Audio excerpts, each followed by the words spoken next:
people in.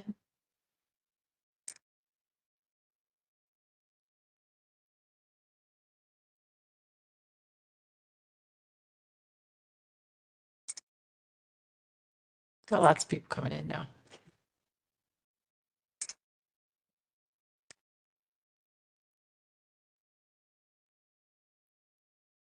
All right, you want to get started, Michelle? Or you want... Yeah. Welcome everyone to our September chapter presidents and advisors meeting, this last day of September. We have a lot of things to mention this morning and fill you in on. As we mentioned, just introduce yourself in the chat, your name and the chapter you're representing here today. Share your video if your bandwidth allows, if you want to. We will be monitoring the chat, trying to answer questions as we go along. We're recording the meeting. The recording will be available usually by the next day on our Naturalist news page on our website. If there is, I hadn't heard anyone being interested in taking notes, but if you are, please take them and send them to us afterwards. And if there are notes, we'll get those on the website up with this recording as well. So quick agenda overview of what we'll cover today is typical agenda for our presidents and advisors monthly meetings. Today is our September 30th meeting, and then just to give you an update on the remainder of the year, these meetings for the remainder of the year, our October meeting for our chapter presidents and advisors will be held at the annual meeting. So we'll cover that again in the next in some upcoming slides, but that'll be Thursday at a luncheon at our during the Master Naturalist annual meeting in College Station. And then November and December are joint meetings, so they're on alternate days in those months. So we combine the chapter presidents meetings with our TMN Tuesdays in November and December, and those will be November 18th and December 9th. You will need to register for those two meetings if you are wanting to attend them. This meeting, the other months we send the notification to you. It is a different registration and notification. So November and December will be different registration, a different meeting than this set meeting that we already have. And so that information has been sent to you in the emails that have gone out regarding these monthly meetings. So at the end, there's links to register for November and December meetings. Okay. And typical conservation, typical agenda items, our Conservation Wrangler project. We've been talking about this project having just started late summer, early fall. We are a Conservation Wrangler project. The Texas Master Naturalist Program has launched into a strategic planning effort with TMN by Nature as one of their Conservation Wrangler projects. And go ahead to the next slide.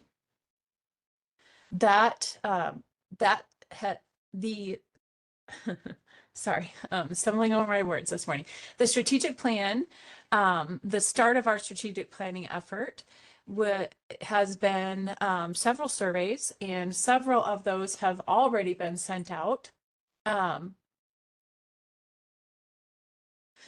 throughout the past few months. Can y'all let people in from lobby? Are you able to see those too? No, y'all need to make us a co-host. If you want, okay. I can cover this slide while you transfer that. Yep, go ahead. Okay. So as Michelle was saying, our strategic planning process that we've told you all about for the last couple months with TMN by Nature and our Conservation Wrangler Award has included this first step in the larger process, has been to send out these 5 surveys. And so these 5 surveys include the chapter president and immediate past president survey that we thank you very much for each of y'all participating in. The second and third survey was the active and inactive member survey that we sent out in early September. Just finished closing that out last week, I believe, and got a huge amount of responses from your members, both current and past, and really excited to deep dive into some of that information. The fourth survey that we're going to talk about here in just a second is one that we have a request to you as chapter leaders to help participate in helping to share that content or share that request for surveys. And then the final survey, the fifth survey, as Michelle mentioned, will go to our agency state sponsors. Remember, Texas Parks and Wildlife Department and Texas A&M AgriLife Extension as our state agency sponsors for the Master Naturalist Program. We're sending a survey to their leadership within the departments and the agencies to feed back into the larger program. But on the next slide, Hannah has here we have our partner organization survey, and this is where we have a request to you as chapter presidents and chapter advisors. We'll be sending out an email tomorrow, hopefully that's the plan, that will have a readily available email for you to forward to 5 to 10 partner organizations that your chapter currently works with in your local chapter territory. So think your chapter advisor's office, your local Parks and Wildlife Department biologists, state parks biologists, interpreters, your AgriLife Extension agents or AgriLife Extension specialists, but also local city and governance departments. So maybe your city parks department, your county parks department that you work with some of your on-the-ground projects, nonprofit organizations, nature centers, Audubon groups, resource groups that you might work with on a regular basis. We're asking for about 5 to 10 from each chapter. That'll give us a really good sample size of response from organizations that our chapters work with on a regular basis and provide volunteer service alongside or for with different projects. We're asking for the partner survey to be completed by the end of October, so that gives them nearly 4 weeks for that survey to follow to completion. The survey is 21 questions. Most of them are multiple choice with some long choice questions and comments to be able to share feedback to. And it should take your partners only 15 to 20 minutes or so to complete. But our specific request that we'll have in this email to you that will go out tomorrow is for you to take that email and forward it to those 5 to 10 partners. Don't worry if you may be sending that email to the same partner as a next door chapter. That's okay. They'll be able to filter through and we'll be able to filter through and make sure that we've got the right answers from each of those different audiences. So Cindy asks, will this include nonprofits that spun off from the chapter activities, native plant rescues? If it is a partner organization that you work with on a regular basis, kind of a larger partner organization that you would call your top tier 5 to 10 partner organizations that you work with regularly, then yes, that's who we would ask for. Do these need to be formal partners? That's a great question. No, these do not need to be formal, written, MOU'd, MOA'd partner organizations. Just those organizations or departments or individuals that you work with on a regular basis, your chapter works with on a regular basis, outside of your general membership. And for those of you who maybe have more than 5 to 10 partners, think of the relationship with those partners. So if you're needing to kind of narrow down to selecting the 5 to 10 partners, I'd pick the closest, pick those that you have the closest relationship with first, and kind of use that as an item to narrow down your list. Yeah, and then I'll answer Susan's question in the chat. She asks about what is the Conservation Wrangler project. So Texan by Nature is Laura Bush's conservation nonprofit organization. It is an accelerator nonprofit. So their mission as an organization is to accelerate the work that other conservation organizations are doing across the state. And so our program applied for their Conservation Wrangler Award, and we're awarded that award here in 2025. And what comes with the Conservation Wrangler Award is dedicated project assistance. So we have dedicated project assistance from their Texan by Nature staff for between a year and 18 months to complete a project. The project that we chose as a staff to apply and ask for assistance on is our strategic planning project. And so that's where their assistance is coming in. Master Gardeners is a great partner organization as well to send them to. This is great feedback and conversation to make sure that we're putting all of these types of responses in our email that we'll be sending to y'all as well. But just anticipate that you'll have an email in your inbox from us tomorrow with more instructions on how to get this this request out to your partner organizations. Okay, Michelle, you want to go over pollinators for Texas? Yeah, so we've been talking about pollinators for Texas, kind of all spring and into the summer. In August, our most recent 2025 project awards awardees were notified. This year's commitment from HEB for the project awards is $80,000. Those awarded chapters were awarded project grants up to $4,000. So almost everybody in the following slide, the list of the following slide, received the $4,000 project award for a Pollinators for Texas project. The awards notifications went out in August. Project implementation is going on now. So that's now through July of next year. And this round we'll be asking for reports, mid-year reports in January, towards the end of January, and then expecting project completion at the in July of 2026. This past the 2025 cycle, we had 17 chapter project awards, chapter projects awarded.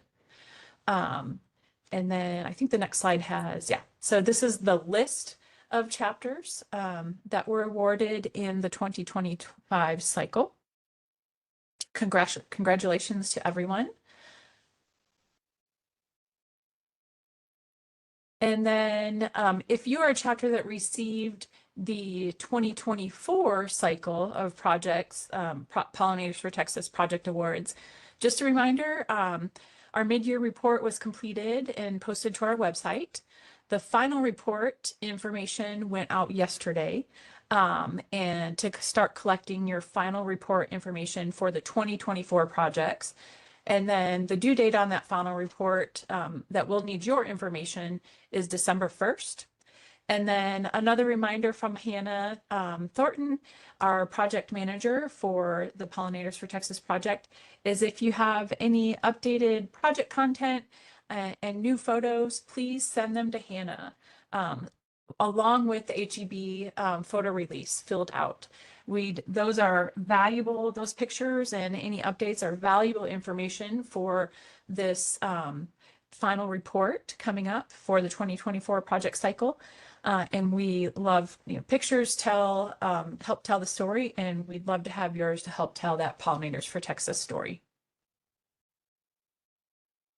Quick additional note about that, in order for HEB to be able to use the photos, every individual in the photo must fill out that HEB photo release form. That's a requirement from HEB. So if you want those in those annual reports that HEB wants to use and things like that, then every individual in the photo must fill out that release. Otherwise, we can use it on our TMN side, but HEB cannot use it. So that causes a little bit of issues there. So just keep that in mind when you're sending Hannah T those photos. And if you send them to the wrong Hannah, don't worry, I forward them to the correct Hannah. And then there's a request to show the prior slide one more time. I think they want to get a picture of the list. There, that one. Okay, Cheryl, there's your opportunity to get a picture of that list. And just a reminder, this presentation will be available on our website tomorrow.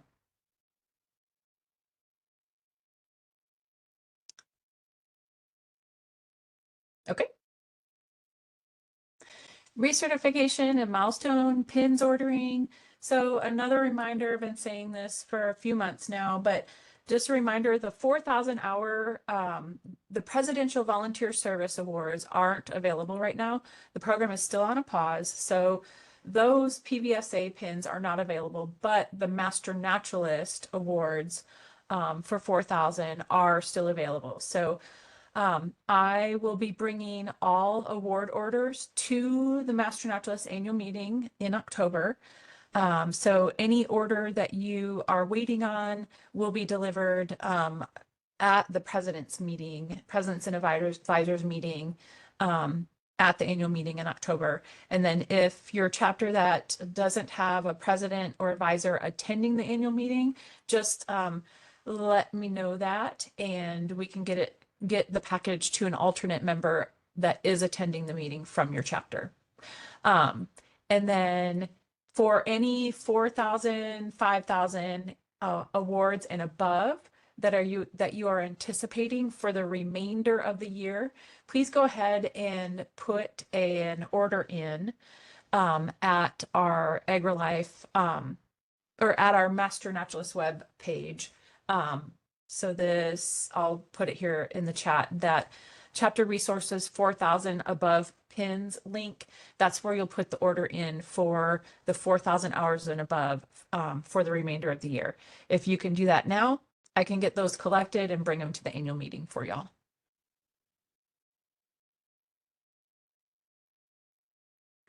Okay, our routine reminder about using the Master Naturalist title. We've been saying this for the past, 9 months, and we will continue to show it to you. So I'm not going to read it to you again, but there it is. Just a reminder to appropriate use of the Master Naturalist title when you cannot use it, and help keep our members abreast of this information as well. Okay.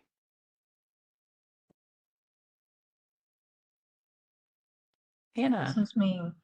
So, as some of you might have seen in your inboxes, I think a few weeks ago, I don't really remember when I sent that at this point, but we have now a form for any 2026 initial training classes.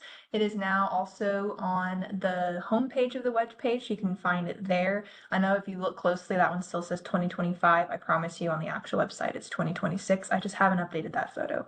But you can navigate it there. It's also on our Naturalist News page. We so far have 9 chapters that have added any 2026 trainings that they have. It's the same kind of form from the past years, so pretty straightforward. But again, just for people who are looking to join a chapter and maybe end up on our page first, this is a great way to then direct them back to your chapter website so they can get involved at the chapter level. So just a reminder for that. And then we also have, of course, our TMN Tuesday. And as you probably recall, we've had October as to be announced since the beginning of the year because we wanted to do something in conjunction with the annual meeting since it was overlapping that way. So we are happy to inform you that the October TMN Tuesday will be our Friday night keynote. From Passion to Profession, the Unexpected Power of Volunteering with the Texas Master Naturalists. Now, you won't see this on the TMN Tuesday page or on socials anywhere until October 3rd, because we're still following that 2 weeks out announcement. So this will go up on the 3rd, and then you can start sharing and everything with your chapters, but y'all are getting a quick sneak peek of that. One thing to note is we have the start time as 7 p.m. due to dinner services and everything. It might start a little after 7 p.m., but the webinar will be up at 7 and we'll have a slide letting people know that it's just taking a little bit longer to get started. But they will have their panel and then some time for Q&A at the end. Really excited to hear from these folks. Yes, it's going to be a great one. It really is. So speaking of the annual meeting and all things, this is the next set of slides is always this time of year is to talk about the final prep and the final needs and final questions that you may have or you may be hearing back from your members about the annual meeting, which is in 16 days and so many hours. We are in the final countdown for this event, and today happens to be the last day to register for the conference. So if you have members that are still in that second guessing or still thinking about it, tonight at midnight is when they will have their last chance to register for the conference, either as a full attendee, coming in for 2 days, or coming in for even just 1 day. So please help us to share that final request with your membership. I saw Hannah put it out on the listserv today. So we have just a few more hours for registration for this year's conference. If you will go to the next slide for me. So one of the things, so the slides are in a different order, but one of the things that I wanted to kind of share as new information with y'all today is the Thursday welcome. This has happened in the last couple of weeks. We've been able to put together a fun new surprise, a fun twist on the Thursday welcome reception. If you remember, over the past several years, we always try to make our welcome reception Thursday evening something special and have some sort of event participated in it. And we were approached with some inquiry from the departments of Rangeland, Wildlife and Fisheries Management and Ecology and Conservation Biology at A&M about hosting a student poster expo and having some of their undergraduate and graduate students share some of their research, their project work, their classwork, their internships, experiences with the Master Naturalist community, and then make a little competition about it, because what good Aggie doesn't like a good competition? So Thursday evening, we will have some welcome remarks by our AgriLife Extension Director, Dr. Rick Avery, and the Department of Rangeland, Wildlife and Fisheries Management Department Head, Dr. Roel Lopez, which many of y'all may be aware as one of our co-authors, or one of our authors of the unit within our curriculum. And so they'll do a welcome address, and then we're going to have, right now I have about 20 to 30 students registered to bring posters and share some of their work with us. And I'm really excited to get to have y'all as Master Naturalists interact with them, ask them about their poster, their research, their work, and then vote for the top students within the undergraduate and the graduate level, to be able to give them some cash prizes. Because again, students love some cash and some good food, and getting to share their research. So we're really excited about this new addition to our agenda for Thursday's welcome reception. Some things that we'll cover in many of the emails that will be going out about the annual meeting is our code of conduct. This is something that we do have posted on our website. We will have posted on our app, and we'll have posted throughout the conference. If requested, is just our general code of conduct for all annual meeting attendees. This has been shared before, but wanted to bring this up as we approach the event. We'll go to the next slide for me. And then specifically to y'all as chapter leaders here in the room, and we'll leave this slide here for y'all to look for your names or your chapters. This is the chapter leadership luncheon that Michelle mentioned for chapter presidents and advisors. It is Thursday, October 16th. It will start at 11 a.m. to 2 p.m. It will be in the Century Ballroom on the first floor of the Hotel and Conference Center. This will be a hybrid meeting. For those in person attending, your name and your chapter is on the right-hand side.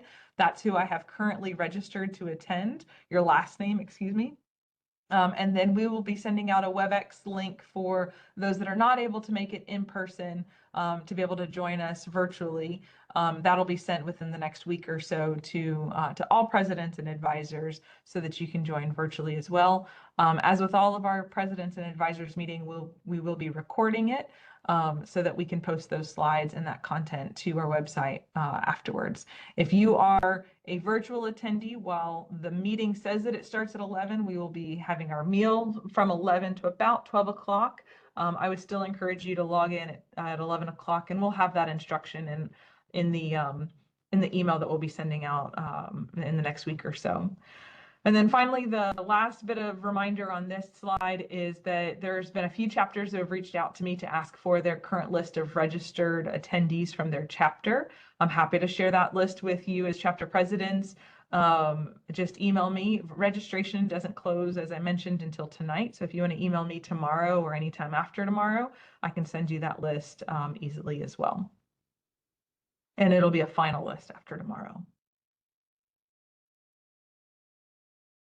This is just a recap. We've already seen this slide more than a dozen times now. So it just, the main point here is that the most up-to-date agenda for our conference is our CVent website, and that's the app that we'll have on the next slide, I believe.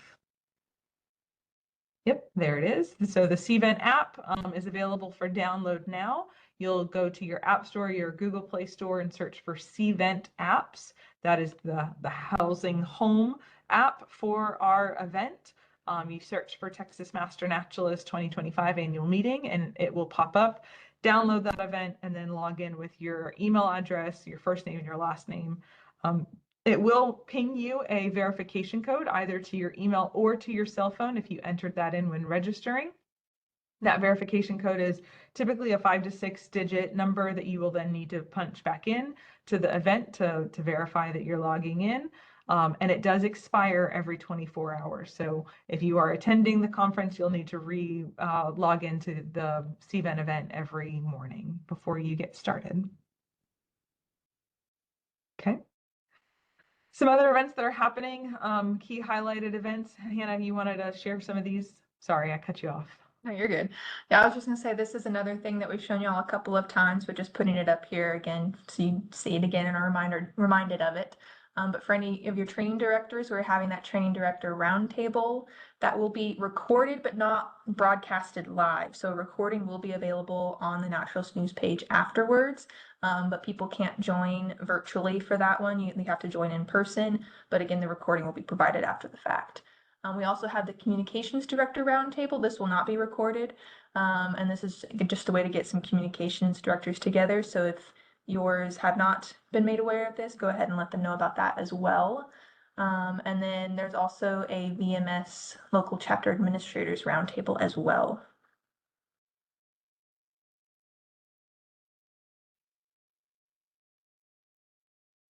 Okay. Final reminders about field sessions. If you are a field session registrant or if one of your chapter members is a field session registrant, they will receive an email from me later this week with specific instructions on where to go and how to get there and what to bring for each of the field sessions that they are registered for. These are scattered throughout the Brazos Valley area. They are carpool or caravan only. We do not have transportation provided for any of our field sessions this year. And so in that email that your field session attendees will be receiving later this week, it will have a Slack channel so that they can join that private Slack channel and communicate with the other attendees that are registered for that specific field session, find those rides and carpool and caravan with their fellow master naturalists. And then on the next slide, we have some more details. Each of these will be shared. Each session will have a specific list of details, what to bring for each of those specific field sessions, and some pro tips as well for those specific field sessions in that email that they will receive. Hoping to send it out tomorrow. It may not be until Thursday. And then wait lists will start to close tomorrow. So once we finish out registration today and we have all of our field sessions have their final list, I will close the ability for wait lists. So if you get any more emails on wait lists, I would jump on those now so that you can get those sessions added to your agenda. Okay. This is a big change from the last time we talked. We have a few rooms left in the hotel and conference center on where we are hosting the conference. So the Texas A&M Hotel and Conference Center, their staff were able to move some things around and free up a few extra rooms for us. And I checked this morning and there were still a number of rooms available. So if you have booked a room off-site at an off-site hotel and want to rebook and come to the host facility, use the link on our website or email me and I can put you in touch with their staff to be able to get one of those last remaining rooms that we now have available on site at the Texas A&M Hotel and Conference Center. Benefit there is that parking is included with the attached garage parking is included with that room rate. If you are staying at an off-site hotel, you will have to pay for parking and that's detailed in the next slide. So this is the overflow hotels that we have. There are 3 of them. They're just down the road on University Drive. So if you're already booked at those overflow hotels, feel free to stay there, free to continue to use those as your launching pad to join us at the annual meeting each year or each day. and enter into the garage, which I think we have detailed on the next slide. And Susan, I'm going to get to your question here in a second. So go to the parking, skip over that, and we'll come back to that one. Where's the parking slide? These got out of order just a little bit. Go to the parking slides. Okay, so parking at the A&M Hotel and Conference Center. There is an attached garage that is at the back of the hotel. It's at the back off of Joe Route Boulevard. So you'll pull off of Welborn Road. We'll have this map in all of the attendee emails as well. That'll be going out over the next week, welcoming you to the conference with the directional arrows there. But you'll go in off of Joe Route Boulevard, turn left onto Gene Stallings to enter into the garage. The Gene Stallings Boulevard garage is payable by Park Mobile or by the entry machines upon your departure at the end of your daily stay if you are an offsite hotel attendee. So if you have an offsite hotel and you're coming in, it's by vehicle. So you may want to carpool in caravan or carpool with your fellow offsite hotel attendees and come in because it's by vehicle. So if you have two people sharing a room, Susan, to answer your question, that are staying on site, each car has its own free parking. So you'll tell the hotel that you have two cars under the same room when you're there. It's a great question. There's more information about parking in the garage on our website as well. We've got links, we've got maps, we will have information in the emails about this. I don't want it to be difficult, but I can't imagine that not having been to the campus before, finding the parking garage that's attached may be a challenge for some. So we're trying to over information you about this so that by the time you get there, you're familiar with the names of the streets and the name of the garage and what to look for. Okay, Hannah, will you go back to those other slides? I apologize. I got these out of order. I should have said this slide about 5 slides ago, but today is the last day to register for the conference for that full event, 2-day or 1 day. Our registration closes tonight at midnight for those. And then you've registered, you've figured out the parking, you've figured out your rooms, you've got your lodging. Now you're getting ready to do your laundry, get that suitcase out of the closet or down out of the top of that shelf and put your Master Naturalist gear for the conference into a bag and get ready. Some suggestions that we have for you and for your chapter members, for you to share with your chapter members as they prepare to attend their maybe their first annual meeting conference, is to think Master Naturalist casual or Master Naturalist engaged attire.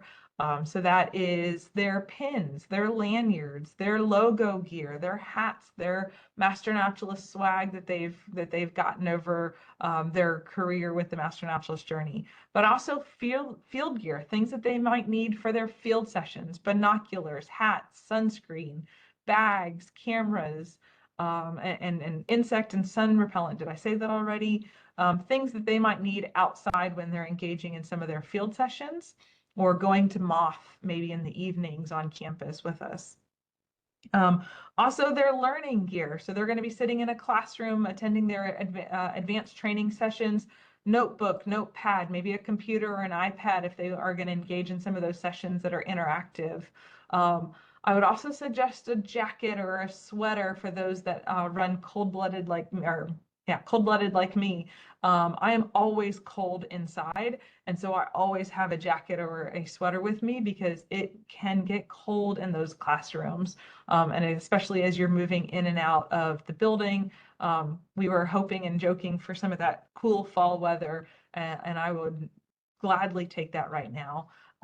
And be happy to bring out my sweater as we get ready for the conference. Thank you. Other things to pack as you're putting that suitcase together and you're putting your car. I've got a pile here in my office of stuff that I'm already ready to start bringing for the conference, but I've got about 4 or 5 silent auction items that I'm starting to collect to bring to the annual meeting this year.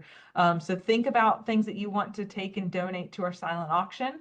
other things that other Master Naturalists might want to bid on and help to purchase to support next year's conference and the travel funds and the speaker funds that we use for the silent auction proceeds for.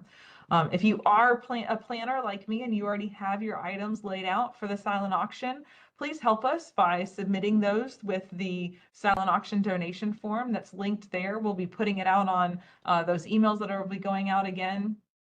That helps the silent auction team have an idea of what's coming, where to put things, and already have the papers all printed out and everything for them. So help us with those silent auction donor forms in advance. Item drop-off will be that first day, that Thursday from 1 o'clock to 5 o'clock. So right after we get done with our President's Luncheon, you can drop off those items at the silent auction. Okay.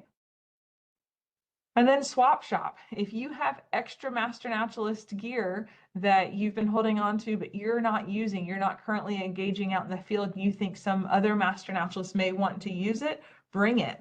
We'll have a table for swap shop items where you can donate items that may not be of the caliber quality for silent auction, but are additional resources that you think other Master Naturalists might want to use. We'll put those at the swap shop table so that folks can beg and borrow off of those items. I'm going to answer Cindy's question in the chat. She says, can they want us to email the silent auction for them? Either is fine. Email is preferable. That way they have it in advance and they can have it printed off, and they know what to anticipate when they're laying out the silent auction tables. The other thing to anticipate putting into your car when leaving the conference, you've got your silent auction items that you've bid on and won. When you're leaving the conference, you have your swap shop items that you've picked up off the table when you're leaving the conference. The other thing that you need to make sure you have room for when leaving the conference is your curriculum orders. So if you are the designated person to purchase the bulk curriculum orders for your chapter for the upcoming year, there's an important change in this year's process. The deadline for that is October 12th. I sent out a reminder to all presidents and new training class directors earlier this week. But rather than having the A&M press office haul all of those books to the conference center, they're just going to have them have y'all pick them up directly from their warehouse, which is just down and around the corner from where we're going to be staying. So they'll have their warehouse open all day Thursday and all day Friday, 8 a.m. to 5 p.m. Stop by on your way in to pick up those items from the Lindsay building there, and there's a QR code for a map. We'll have flyers of this that you can go and pick those items up as you are coming into College Station. Yes, Susan, the silent auction form is a Google form and you submitted it, and that is exactly correct. Thank you so much. So just yes, and Shelley's just clarification Yeah. back on the curriculum. So pick curriculum up when you arrive at the conference. So yes. there's a lot of talk about when you're leaving room, but Yeah, the I did curriculum, get that you backwards. have your bulk order that you're picking up. You'll need to do that on Thursday or Friday during the open hours of the press office.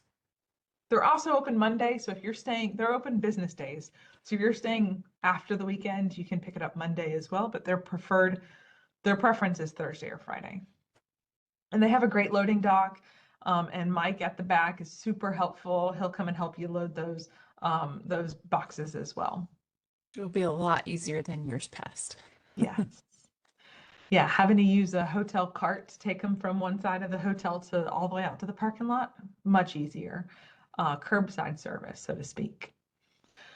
Some other items that will be available for pickup at the conference will be the merch store. So we had a TMN merch store open over the month of September, or the first couple of weeks of September. Those items are in production right now, and those will be available for those that purchase them at the registration desk at the annual meeting when you arrive. Oh, I got something in my eye. Some more calls for volunteers are going out in emails on our listserv later this week. but we've got some great volunteers already signed up, and I really appreciate all the help from the Brazos Valley chapter and the El Camino Real chapter for stepping up and helping to put together some volunteers for this year's conference. Okay, Michelle, this is you. Okay, just a final reminder on milestone recognitions that will take place at the annual meeting. For anybody that you know is attending the annual meeting, just make sure that your chapter has up to date as possible any milestones that they've reached within the last year, and make sure that those are updated in VMS, preferably by today. We'll be polling the remainder. So we did 2 polls of registrants. One was at the end of August, and we've already gone through and looked at the milestones for that group of people. The next group of people we'll be looking at milestones for is whoever registered anywhere in September. So September 1st through tomorrow, we'll look at milestones of those registrants and try to get them recognized at the annual meeting if they have crossed over a milestone threshold within the last year. So from last year's meeting to this year's meeting, or early October. And one quick note about the photos for that. If you do not send a photo in for those 4,000 hours and up, the alternative is I start scouring social media and using whatever photos I find. So if you think the person who has earned those hours might be a little picky about what picture is used, please send a photo. Also, it just makes my life easier. So please send those photos in. Otherwise, it's to the socials for me. So just please keep that in mind.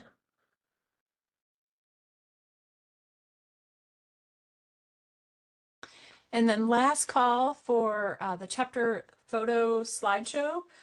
So just as a reminder, this is a slideshow that Donna Cole usually puts together. We've requested up to 10 pictures from each chapter doing activity over the course of the year. These chapters on the left that are listed are the chapters we have not heard from yet. So I want to send out a shout out and last call to these chapters. If you could if you wanted to be included in the photo slideshow, please get those to Donna this week.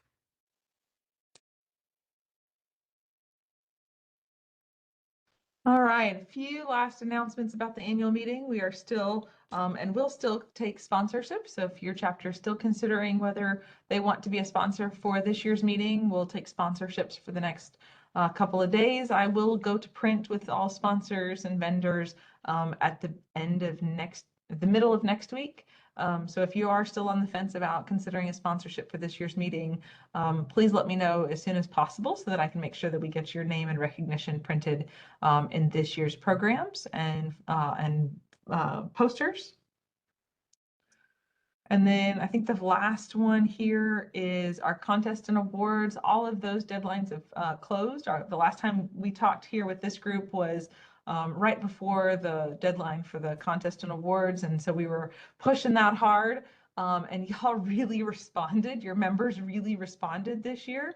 And you as chapter leaders really responded. We had the most entries we've ever had for photo art and media contest, over 500 entries. I'm really excited to get to share that voting link with you guys later this week.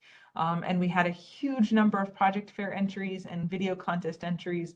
Our project fair was highlighted at our TMN Tuesday in September. Some fantastic projects that were showcased during that. I think it was like a 3-hour long day, our webinar to go through all those great projects. So they're all winners in my book because they are all wonderful, but really appreciate your work as leaders for pushing these 3 contests and getting us our most entries that we've ever had. And yes, the video contest entries will all be shared after the conference and after the winners are announced. And we'll be sharing all the winners after the Saturday and Sunday event when we share them in person. All right, and then last, I think this is the last slide on the annual meeting, is just there's a lot of information out there. We've been sharing it over and over again, and I do feel like a broken record sometimes, but I know that there's a lot that goes into this meeting, and you guys get a lot of questions from your members. So help us to make sure that we're sharing that information that is needed. and that you're getting your information from the most up-to-date locations, which is our email listserv, our Instagram, and our Facebook, as well as our website where we have kind of the kitchen sink of all things annual meeting as well. All right, and good answers and things are being answered in the question. Thank you all.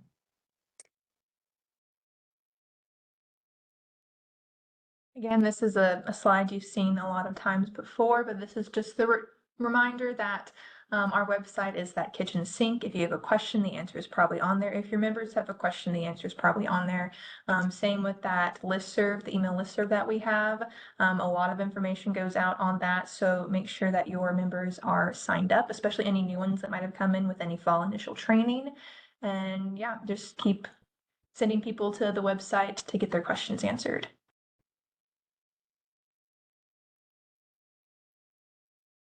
Some more chapter resources, our October WordPress website, Tech Tuesday will be October 7th. So we've got 3 more of these for the 2025 year for WordPress training, and Dagna and Paul are alternating with those. And so they have those resources, that webinar call available on the first Tuesday of the month, which will be October 7th for this next one. And as always, first call is the place to go with any sort of immediate needs for responses. Mary Pearl, there's a question in the chat. I think it's related to the website. We're wondering about the licensing for Team Up. Kathy, I'll have to check. That's the updated events calendar. I'll have to check with Dagna. I haven't heard if there was an update to that. I know she was seeking out to get the appropriate license level last I heard, but that'll be a question that we'll need to send through first call to Dagna. Oh, and then this slide is me too. So as you're gearing up for your annual meeting, if there's additional t-shirts, swag, hats that you're looking for, our AgriLife Learn store has all of those, and the items that are starred were recently restocked as well.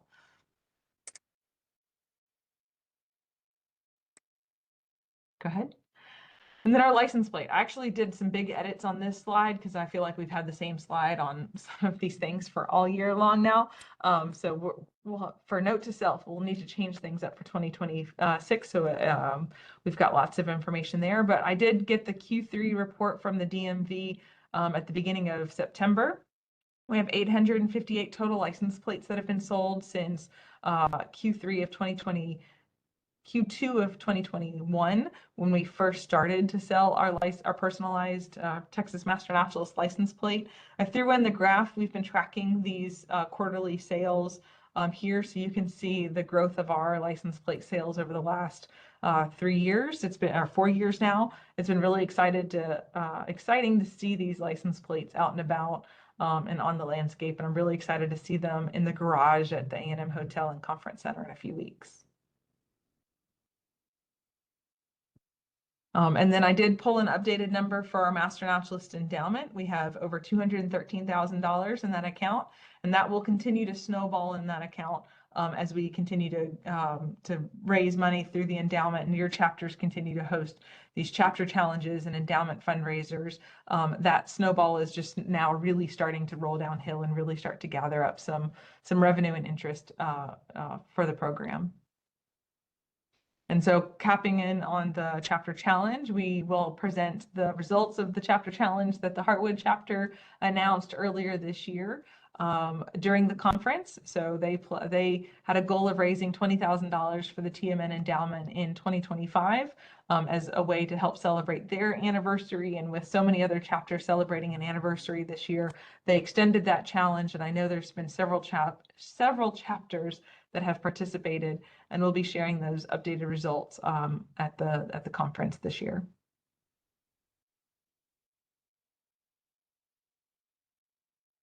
All right, Michelle, you want to close this out? Okay, just typical advisors and chapter presidents meeting calendar check. Reminder, October 16th is our next meeting of this group, and we will be live streaming that from the annual meeting so that your virtual attendance is available. You are able to attend virtually if you're not going to be at the annual meeting.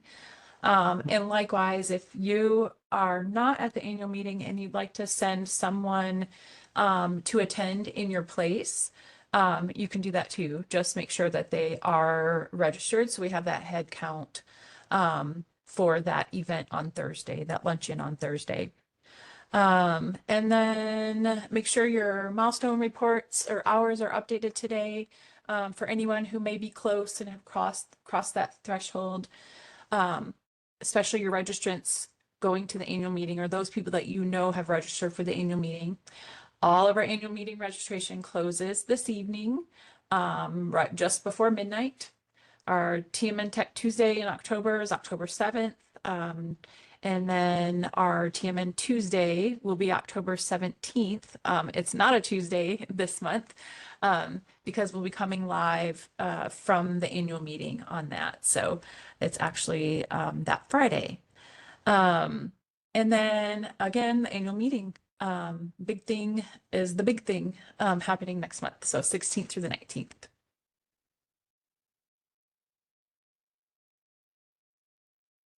The next month, which starts tomorrow. Okay, we had a few questions come in for the President's Corner. And the first one that came in was, we had a chapter send a question asking about tools and resources other chapters use to send information or mass communicate with their membership. And so this particular chapter, they're specifically wondering about how larger chapters in the range of 300 to 500 people plus communicate with that many of their membership. We had a couple responses to that question that was sent out in the meeting invitation for this month's meeting. Coastal Prairie chapter mentioned they use Slack. And if you're interested in learning more about Slack and all the tech items that the Coastal Prairie area chapter uses, Bert Stiplikovich will be offering a training on that at the annual meeting.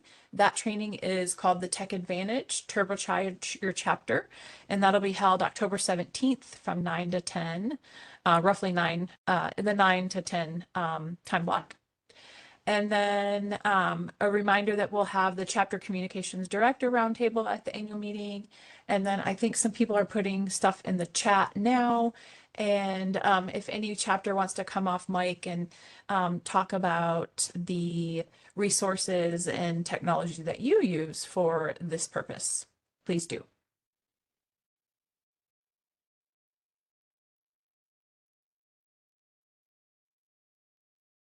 Okay, Susan has raised her hand. Susan, Yes. you want to mention? Can you hear me? Yes, ma'am. Okay, I've written down a few things that I got from our IT director, Bert Stepelkovich, that I put in the chat. So our biggest game changer by far has been Slack, which we adopted in 2020. We use the Pro plan for nonprofits. I believe it's free. And this has absolutely so greatly improved our chapter's communication and member involvement. We're on Slack constantly, a lot of us, staying in touch, keep finding out what we're doing and giving advice. We also use Google Workspace for nonprofits. It's free. This gives us our email addresses, coastalprairie.org, storage, Google Drive. We get a total of 100 terabytes of Google Drive storage. We use email for our email blast. I use it. It's very easy. There's a free plan. I think we use a slightly upgraded plan that allows us to have 1,500 contacts, which we haven't hit yet. We use Sign Up Genius to organize volunteers for events. That's really good. We use Zoom, like a lot of people. That's working well for us. And for our calendar website, we have moved to Team Up. So I'm encouraged to see that AgriLife is looking at that as well. That's pretty much it for me. There's a lot of feedback in the chat too. So one chapter says they use Google Groups. Another chapter says they use Groups.io. There's a question from Cheryl who was wondering if any chapters use MailChimp or Constant Contact. Balcones Canyonland says they use Slack Pro as well, and their website for their detailed volunteer calendar. And then Bluestem also says they use Google Workspace for nonprofits. It's free. Alamo area uses MailChimp. So Cheryl, there's a connection there for you. Tierra Grande also uses MailChimp. So lots of info in the chat there.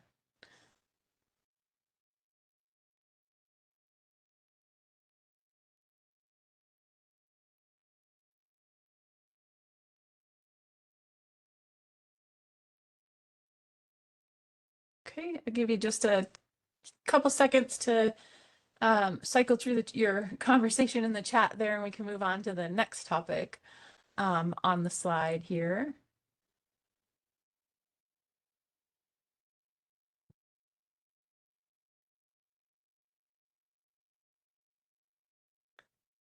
Okay, the other question that we had come in was about whether or not there was any feedback from the website survey that we had over the early summer that we sent out to our chapters. And we will look at whatever usable feedback there was to chapters from that survey and present at the annual meeting. So there might be some things that are pertinent from that survey related to even this discussion going on regarding how chapters communicate with their members. So we'll share that at the annual meeting. We had a chapter ask about whether or not there would be any state representatives meetings at the annual meeting. And unfortunately, we didn't get a state rep meeting scheduled for this annual meeting, but those, you might want to consider sending your state rep to the president's meeting at the annual meeting as an alternative. And then Mary Pearl, you want to cover the chapter projects within your chapter's area, or the question that you had received? I think it was about notice. I think we had talked about addressing it during the in-person chapter leadership lunch alongside the CMOP and bylaws updates, though. Happy to address it. So our CMOP and Rick Travis asked about this earlier in chat, but we had anticipated or had hoped to have, as we've been telling y'all over the last several months, that this year is the year 3 in our 3-year process for updating our governing documents. So we have an updated CMOP, bylaws, and COH template that will be going out here shortly that will be implemented starting January 1st. We've been receiving feedback. Our state office has been going through that feedback, making a redlined document and making a final document to present to y'all. We had hoped to do that today, but as all things go, with 3 of us on staff and a meeting of this size in 16 days and less than that, it just didn't come together in time to present it today for y'all. So we will be presenting it during the chapter leadership luncheon and sharing those documents. But in that document, we're going to be clarifying the chapter projects within your chapter service areas, because that's become a question that we've heard multiple times from other chapters. Are our members allowed to do or participate in volunteer service outside of our chapter's territory, our county lines, our chapter's ecoregion? And there are very strict limitations on that that are outlined in the current CMOP, but apparently not clearly enough to be able to give y'all as leaders guidance to be able to refute that that request to go outside of your chapter territory. So the emphasis of the program, the original mission and statement of the program was to learn here and give here. So your chapter is training volunteers with your local ecoregion of knowledge, your local resources, your local partners to give back in volunteer service to that local ecoregion, that local service area, that local those local communities of partners, and not to be traversing across the state into other project areas. So we'll be clarifying that with the additional guidance that we're providing in this updated CMOP. So I don't want to state it incorrectly, but that will be coming in that updated CMOP. Does that help to answer, you think, Michelle? I think so.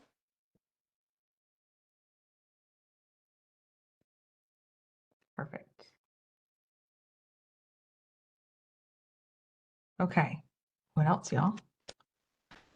Those documents, Kathy, will get posted as soon as they are done. We'll have them, they're in just the final revisions. And so, like I said, we had hoped to have them today, at least by mid-October, and hopefully right after the annual meeting, we'll have them on the website. And along with the process for adoption that your chapter leadership for 2026 will go through to adopt the updated bylaws and adopt the updated COH, and any sort of template changes that are happening there. The CMOP, however, is a standard statewide document that that is just applied. It is not adopted under the state program office. There's some great information on all of our document governance and the umbrella there. That roadmap for our governing documents is listed on our website. I can actually drop that link in our chat, because I think that really helps to explain the hierarchy of the 3 documents as well, and the process to view those. There you go. Okay, It's 101. that's all that I see in chat.